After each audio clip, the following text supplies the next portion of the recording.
அதிமுகவின் 3 அணிகளைச் சேர்ந்தவர்கள் திருச்சி செல்லும் வழியில் சென்னை விமான நிலையத்தில் எதிர்பாராத விதமாக சந்தித்தனர். அப்போது அவர்கள் சிறிது நேரம் உரையாடினர். இது குறித்த கூடுதல் தகவல்களை செய்தியாளர் சுபாஷிடம் கேட்கலாம். சுபாஷ், விமான நிலையத்தில் யாரெல்லாம் சந்திச்சு பேசிக்கிட்டாங்க? இந்த சந்திப்புல எது குறித்து பேசப்பட்டுச்சுன்னு தகவல் கிடைச்சிருக்கா?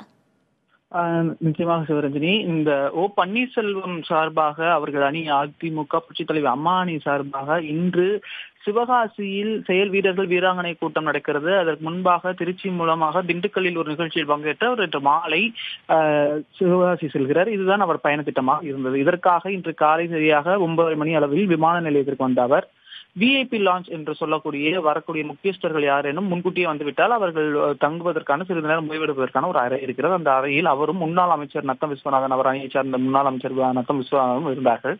அதே விமானத்தில் பயணம் செய்வதற்காக சட்டமன்ற உறுப்பினர் டிடிவி ஆதரவாளராக இருக்கக்கூடிய முன்னாள் அமைச்சராக இருக்கக்கூடிய செந்தில் பாலாஜியும் அதே விமானத்தில் பயணம் செய்வதற்காக அவரும் அந்த லான்ச்சில் காத்திருந்தார். அதே போல சுகாதாரத்துறை அமைச்சர் விஜயபாஸ்கரும் அதே ஓய்வறையில் காத்திருந்தார். இவர்களை பார்த்து ஒருவர் பரஸ்பரமாக நலம் விசாரித்துக் கொண்டதாக தகவல்கள் இருக்கின்றன. அதிமுகவின் இரு அணிகள் இணைய வேண்டும், இரு அணிகள் இணையும் என்று எதிர்பார்க்கக்கூடிய சூழ்நிலையில் அதற்கான பல்வேறு விதமான பிரச்சனைகள் போய்கொண்டு இருக்கக்கூடிய சூழ்நிலையில் இவர்களின் சந்திப்பானது மிக முக்கியமான சந்திப்பாக பார்க்கப்படுகிறது. சுமாராக 10 நிமிடங்கள் இவர்கள் அந்த அறையில் சந்தித்ததாக தகவல்கள் இருக்கின்றன. அதன் பின்னராக அவர்கள் ஒருங்கிணைந்து விமானம் மூலமாக திருச்சி புறப்பட்டதாக தகவல் இருக்கிறது. சிவரஞ்சனி, பல்வேறு விதமான அதிமுக அணிகள் 3 அணிகளாக பிரிந்திருக்கிறது என்று சொல்லப்பட்ட நிலையில் 3 அணியை சார்ந்தவர்களும் அதிலும் பன்னீர்செல்வமே இந்த சந்திப்பில் பங்கேற்றிருக்கிறார், அந்த சந்திப்பில் இடம்பெற்றிருக்கிறார் என்பது ஒரு முக்கியமாக பார்க்கப்படுகிறது. இந்த சந்திப்பு எதிர்பாராத விதமான சந்திப்பாக இருந்தாலும் இது ஒரு அரசியல் வாய்ந்த ஒரு சந்திப்பாகவே பார்க்கப்படுகிறது. சிவரஞ்சனி, சுபாஷ், இது ஒரு எதிர்பாராத விதமான சந்திப்பு அப்படின்னு சொல்லியிருக்கீங்க. வெறும் மரியாதை நிமித்தமா அவங்க எல்லாம் சந்திச்சு பேசிக்கிட்டாங்கன்னு எடுத்துக்கிறதா, அல்லது இணைப்பு குறித்த பேச்சுவார்த்தை நடந்தது அப்படின்றதுக்கான உறுதியான தகவல்கள் ஏதேனும் இருக்கா?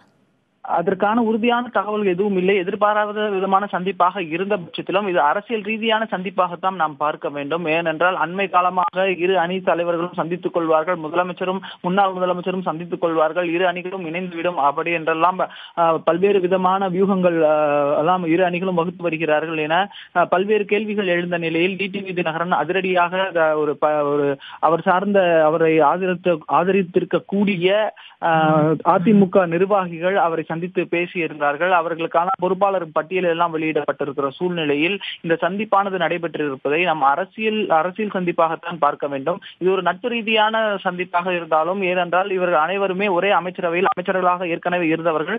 இப்பொழுதும் சட்டமன்ற உறுப்பினராக 3 பேர், பன்னீர்செல்வமும் சரி, செந்தில் பாலாஜியும் சரி, அமைச்சரவையில் விஜயபாஸ்கரும் சரி, இவர்கள் 3 பேரும் பேரவையில் இருக்கக்கூடியவர்கள். அந்த சந்திப்பானது மிக முக்கியமான சந்திப்பாகத்தான் நாம் பார்க்க வேண்டியது இருக்கு. சிவரஞ்சனி, இது இந்த சந்திப்பை நாம் ஒரு அரசியல் வாய்ந்த சந்திப்பாகத்தான் நம்ம எடுத்துக்கொள்ள வேண்டும். அதிமுகவின் 3 அணிகளை சேர்ந்தவர்களும் விமான நிலையத்தில் இன்று சந்தித்து பேசியுள்ளனர். இது தொடர்பாக நீங்கள் வழங்கிய கூடுதல் தகவல்களுக்கு நன்றி சுபாஷ்.